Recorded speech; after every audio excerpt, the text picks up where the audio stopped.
It's a brand new course on the PGA Tour this week for the Truist Championship. So the Golfbet Roundtable has to figure out how to make your picks this week at the Philadelphia Cricket Club. We have all that coming up. Some players are being talked about more than others. We have best bets and, of course, our outright picks for the week. Chris Brees, Will Gray, and joined this week by PGA Tour Live's own James Nitties. James, you're here in town. Thanks for joining us, man.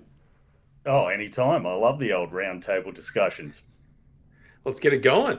All right, so we have a signature event. It's a limited field, no cut. We know how these work when a guy has 4 rounds to get going, right? So you look at the odds board. Rory McIlroy has gotten into that frame, James, where we see Scotty Scheffler in those odds. Scheffler not there this week, but what I really like about this is so many players around that 15-1 to 20-1 range this week. Yeah, definitely. And you said it, the Scotty Scheffler frame. I think Scotty last week was paying plus 250. And I looked at it and I was like, these are crazy numbers. They're kind of Tiger Woods era numbers. And then you see Rory this week, he's quite far and away the favorite.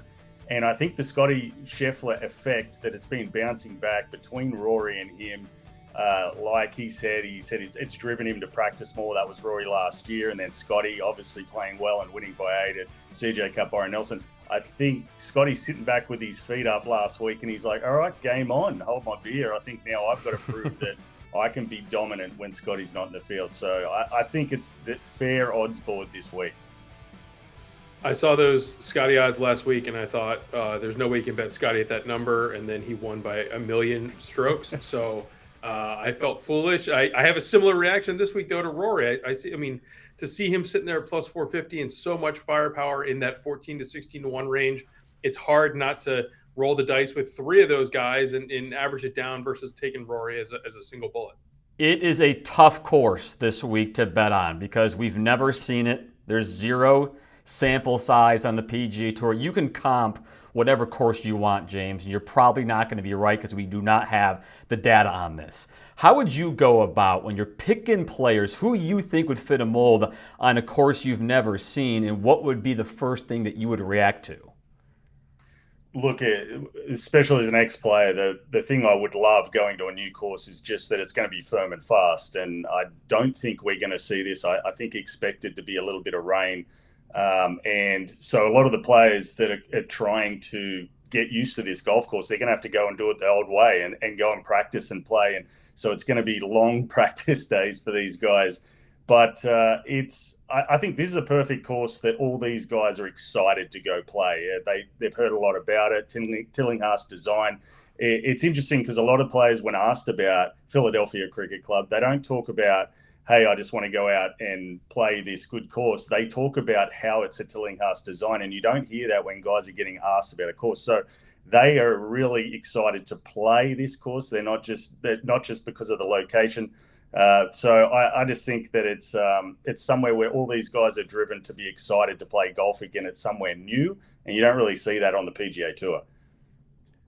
We could name some other designers maybe they're less excited about, but we don't need to go down that road. They're excited for Tillinghast this week, and I think that, when I'm looking at it, I've spent a lot of time trying to find those YouTube flyovers, right? You're just trying to see the course, figure out the green complexes, which do seem pretty complex this week. And I think one thing that sticks out for me as I'm working on this initial handicap is looking at the scorecard, specifically with it being a par 70, only 2 par 5s this week. It's going to be a lot of tee to green work. You're going to have to be really strong with your approach play because there aren't a lot of places like last week at TPC Craig Ranch where you've got 4 reachable par 5s and you can, mix and match and hit some 3-wood approaches.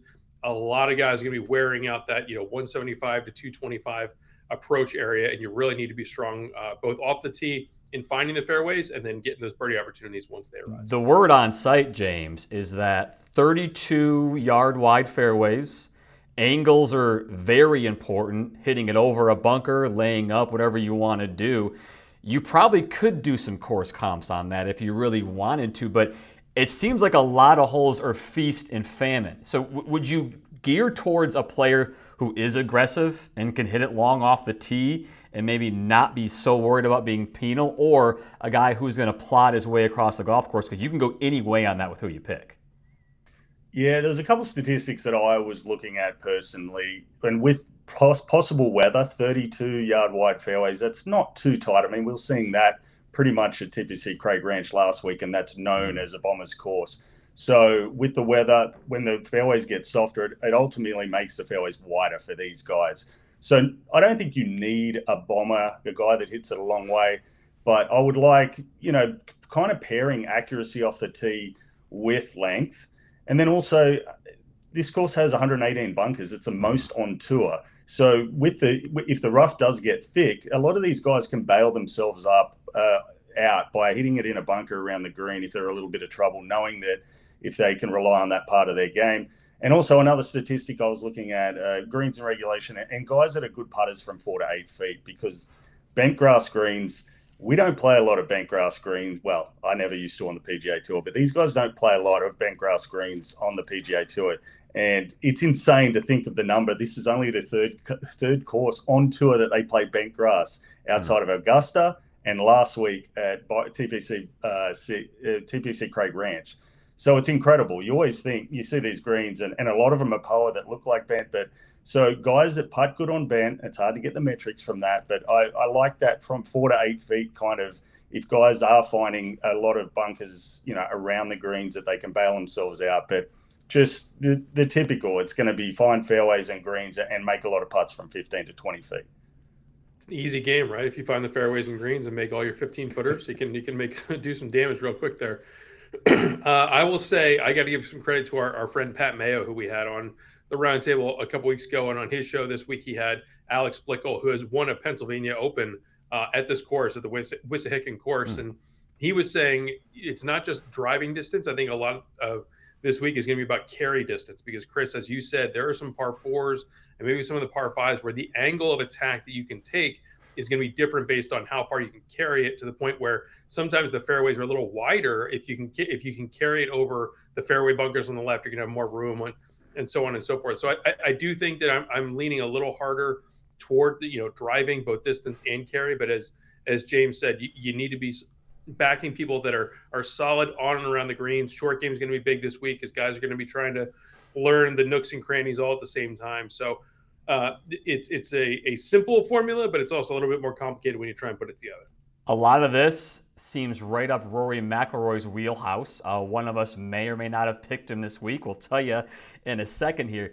There are plenty of other stars outside of Rory playing this week. If you don't like that number, 4-1, 5-1, DraftKings has some odds on some of these other stars. We're going to go top 10 markets, rapid fire DraftKings matchups, guys, here.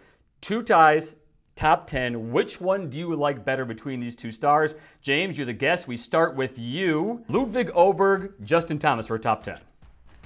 Give me JT all day. He's 20th in putting this year. That's the best he has been in his entire career. So you pair that with how good he is from the fairways. Another statistic that no one talks about, he's the most accurate he's ever been. Never been inside the top 130. I think putting that mini driver in the bag, he is only just above 100, but for me, with Åberg kind of not hitting a lot of greens this year, being a little bit inconsistent, and he hasn't been great on the greens, you've got to go with JT. I think this is going to be one of his more stellar years. You do not have to go with JT. He just lost his looper. He doesn't have grinder on the bag like he did it at Harbortown. The thing that I like about Ludwig this week is everyone's learning the course for the first time. He's been doing that for 2 years. There's no learning curve versus some of these other guys that are used to their week in and week out situation of trying to figure a course out versus their routine. I think that Ludwig already won a signature event this year, as did JT. I'll take him on that. James, you were hesitant, Schauffele and Cantlay. You changed your mind, I heard. Yeah, I went with Cantlay earlier, and then I was like, come on, we're waiting too long. Schauffele is going to come back to at least some decent form. 161st in putting this year. He was 12th in that metric last year. And then the other one, off the tee, he's 162nd off the tee this year. Last year is in the top 10. So he's trending. Look, he hasn't played a lot of events. He's only played 6 events this year. Had a top 10 at the Masters, also bent greens. I think it's, with Cantlay being terrible from 4 to 8 feet this season, I think it's Schauffele all the way. I'm with you. Give me Xander. I think that the big question mark for Schauffele is off the tee, but as you mentioned, James, Cantlay is not much better. And I do think that Xander's starting to figure it out. 3 straight top 20s, trending in the right direction, showed some signs of promise at the Masters, and he's going to be excited to put a score on the board heading into his title defense next week at the PGA. 2 proven stars. One has won recently. The other one's trying to get back into form, Will. What do you think? I'm going to give Jordan Spieth a slight edge. Maybe it's recency bias. I'm buying in on the 62 at Craig Ranch last week, but I do think that Spieth is showing no signs of the injury that really slowed him down in 2024. There is that extra incentive next week at Quail Hollow as he tries to follow in Rory's footsteps and rounding out the career Grand Slam. But I think that this momentum that we've seen over the last couple of weeks with Jordan Spieth is very real. Agree totally. Best putting year in 6 years, which is rare when he's only 54th on tour in putting. But when you get a confident Jordan Spieth, I love him off the tee at the moment. He's moving his driver both ways with confidence, hitting a lot of fairways. And last week, I know momentum. Bent greens, started to round out the week putting well, and was fantastic from the fairways. I think this is kind of healthy Jordan Spieth is a dangerous one. I love how both you guys picked Jordan Spieth over the guy who I think can win the golf tournament, guys. Plus 2,800 for Victor Hovland. And one of the reasons why I like him best, you might be wondering why. I think the way he's playing right now compared to the other, 10 guys who are right around his odds, anybody from plus 2,000 to plus 3,500, I think Victor Hovland has finally gotten back to that mental state where he realized he's a really good golfer. Because how many times, James, do we hear him say he was a little bit lost, frankly, and wasn't sure where his game was going with his swing, and now all of a sudden he wins.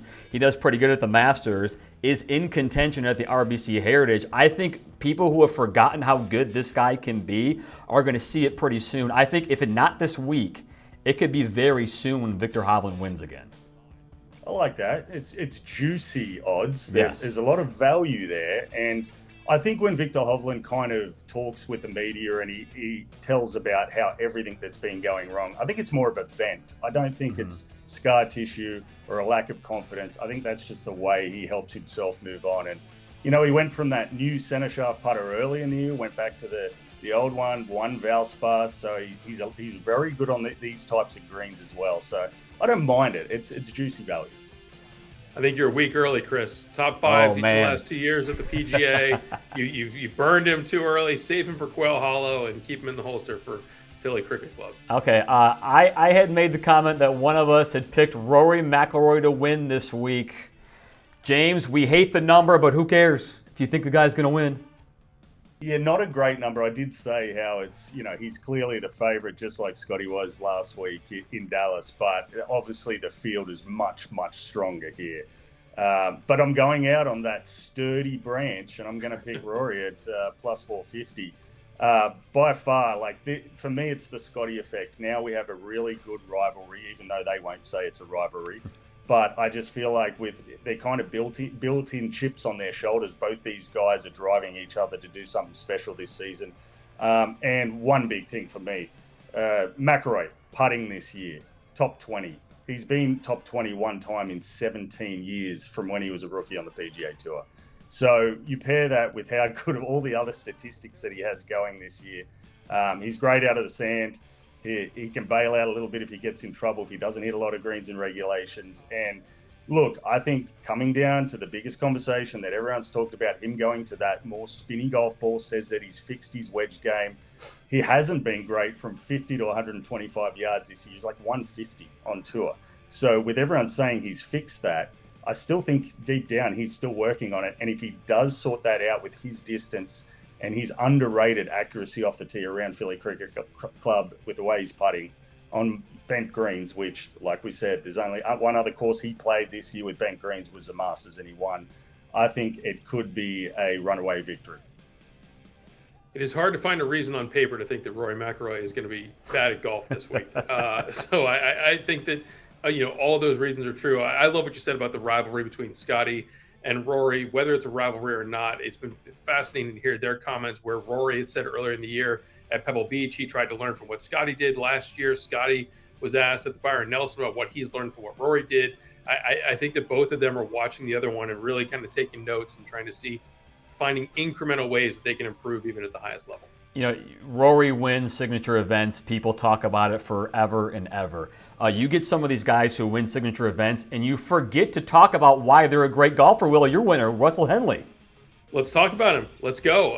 A winner just a couple weeks ago at Bay Hill, and I think he's playing the best golf of his career in his late 30s, and there's just a lot to like about what Henley is doing from a tee to green perspective. He's 5th on tour in total strokes gained. He's 4th in birdie average.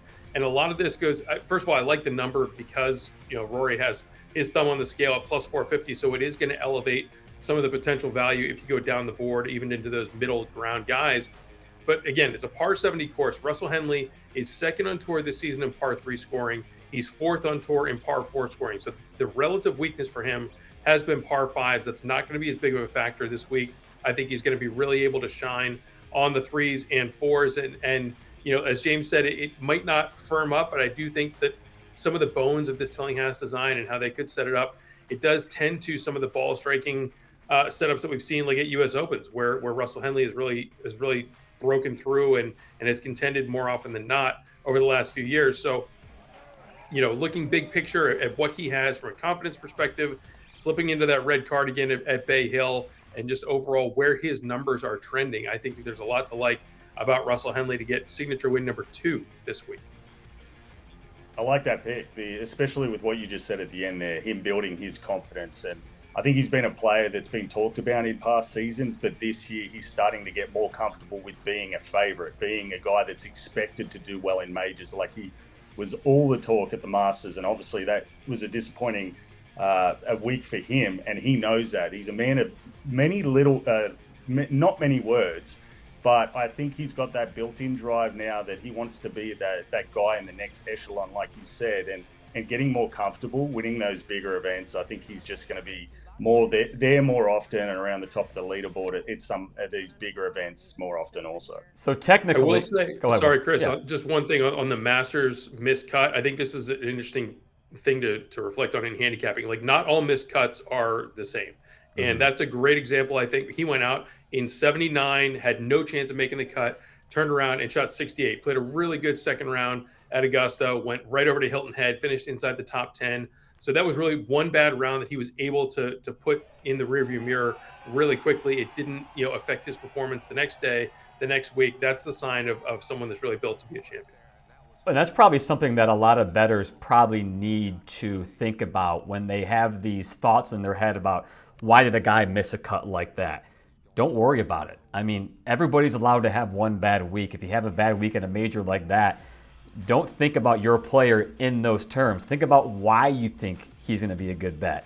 What I was going to say was, statistically, these events are easier to pick winners theoretically, right? You've basically got half the field. We all know the way gambling works. That's not true. But if you want to look at some best bets, James, specifically in the top 20 range, this is where you can make some money.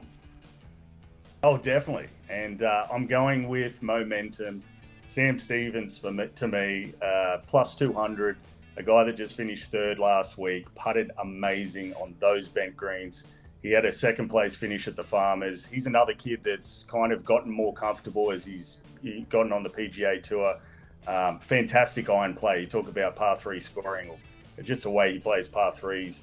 He's great. I think it just, once again, the momentum of him and coming off a really good event last week where you're just playing for second place, and him kind of going under the radar because, plus 250, and it's just a top 20 for a guy it's pretty accomplished throughout the bag. I love Sam Stevens. I just feel like that he's getting really grounded on the PGA Tour, and he's starting to reel off some really good results. These are those markets, Chris, where you can really play on value tied to name recognition, where a lot of casual bettors aren't going to know Sam Stevens from anyone else in the field. But if you really look under the hood and you see what he's been doing recently, you look at the strokes gained, you see what he did last week at the Nelson, all of a sudden you've got 4 rounds, you have no cut just to crack that top 20 out of 72 guys. I think that the math there versus the plus 250 odds is certainly in your favor. Okay, it's a good bet there. Will got a little riskier, James. Instead of the top 20, he was going for a better number in a top 10 with Keegan Bradley. Fortune favors the bold. Chris. I'm running it back with the guy that won the last time the PGA Tour was in Philly. That was at the 2018 BMW, where he won over at Aronimink. Captain America, listen, he's a Northeast guy that loves playing golf in the Northeast. He's won in Philly, as we said. He's won the Travelers over in Connecticut. He's from Vermont. Everything about this is just he likes playing golf in this part of the country, and I think the record shows for itself. Not everyone, frankly, no one else in the field is trying to make their own Ryder Cup team. But I think for me, that's a fascinating dynamic for Keegan Bradley over this summer, because he doesn't want to pick himself. But I think everyone else that could potentially be in the team room wants him to be playing because he's playing so well. 6th this year on tour in strokes gained, tee to green, has top 20 finishes in each of his last 2 signature starts, including a top 10. I just really think he's got the vibes from the city of brotherly love. He's going to have the Northeast fans behind him, and just a lot of how this course potentially sets up for his game. I'm buying in at plus 360 there. Interested for you guys' thoughts, but I think that this is one that is definitely making my card. We're waiting for him, James. We've been waiting for him to show up, and you feel like it's going to happen eventually, but why not this week? You sold me. Delicious odds attached to a name. Like for a top 10, you're seeing plus 360 for Keegan Bradley. It's just, that's a very rare sight. So I'm on. I'll be rushing out of here because that's it's a fun bet to follow. But it's also one of those, for all those reasons you just said there, guy that's, got a lot on his plate this year, but he's still going under the radar with, how solid he is playing. So I think, plus that's a no-brainer. I'd like to know. I think as the captaincy stuff has really come to the forefront, I think everyone was allowing him a little bit of slack and kind of thought he might take a step back in terms of his competitive, rotation of where he's playing or how much. But it's been, if anything, it's been an incentivizer. And he's gotten better over the last couple of months. And I really think this is going to become a bigger storyline for him as the summer progresses. I would like to see his top 20 odds. I'm assuming it's plus money. I would really go for that bet. I'm going to do a top 20 on Maverick McNeely. Guys, I love the fact that all the hype around him recently, getting that victory, and then people expecting big things early in the year, it's kind of settled down. But if you look at his results, this guy's got 2 top 3s in his last 3 events. He has 5 top 10s this year. I need him for a top 20 in a limited field event. So he's beating a quarter, what is it, Will? The quartile? What's the term? There you go. It's a good word to have in weeks like this. The quartile, James. You beat a quartile for plus 150 for a guy who hasn't won in 2025. I dare you to find me somebody who has better results this year who has not won yet. I agree totally. And it's that style of bet too with Maverick McNeely. If he kind of gets off to a slow start, you saw it at the Genesis. I mean, what did he make in the final round? It was something like 7 birdies in 9 holes. And then you're expecting, hey, is this tournament going to get stolen by someone no one's been talking about? So he's that player that knows how to ride a birdie or two. And the top to bottom, statistically, you could just look at how good he is one of the more solid statistical categories in everything. And he's one of the better ball strikers on PGA Tour when he does get hot. So yeah, I love it. That's a sneaky bet, but I do like it. I think the timing of when McNeely got that first win really helped him. It was the last event of last year, and he had that 6-week break to kind of just settle himself. Step into this new persona as a tour winner. You go into Century, you're playing in all the big events, and he really has not lost a step or lost his stride in the early part of 2025. So definitely someone to keep an eye on. And then again, as we head into the PGA next week, big events throughout the summer, I think that he's someone that is going to make some noise. He's still under the radar because of all the stars who have won this year. Before we go, James is here for multiple reasons. One of them is he's doing the world feed here in Ponte Vedra Beach at PGA Tour Studios this week for the One Flight Myrtle Beach Classic. So just in case you want to dabble in both those tournaments, James has a pick for you. Another sneaky, but he's a man. He's built like a fridge with eyes. Myrtle Beach, long course, hits it a long way, putts great. He's been in contention a couple times. It's the big Finn, Sami Välimäki, plus 3,300 to win over in Myrtle Beach, and watch out for him. He knows how to get into contention. He's been there a couple times already this year. I think we dated back to Houston where he fired up in the final round and he was testing Scheffler, Minwoo, and Rory. So, yeah, just if you want to get a little crazy, go on one of the more entertaining players on the PGA Tour. It's a big fan, Semi Valimaki. As Chris can attest, I've had Semi Valimaki circled as like, this is a guy we need to talk a little bit more about. And so I'm glad you brought him up and we can keep talking about him. Not a ton of history at Myrtle Beach, but if you look at what Chris Gotterup did last year en route to victory, that's really the model. It's just sling it off the tee, figure it out from there, and then make a few putts along the way. And that is absolutely how Valimaki is built. So I love that pick and I love that number. James, have fun this week, and thanks for joining us, man. Pleasure as always. Thanks again, boys.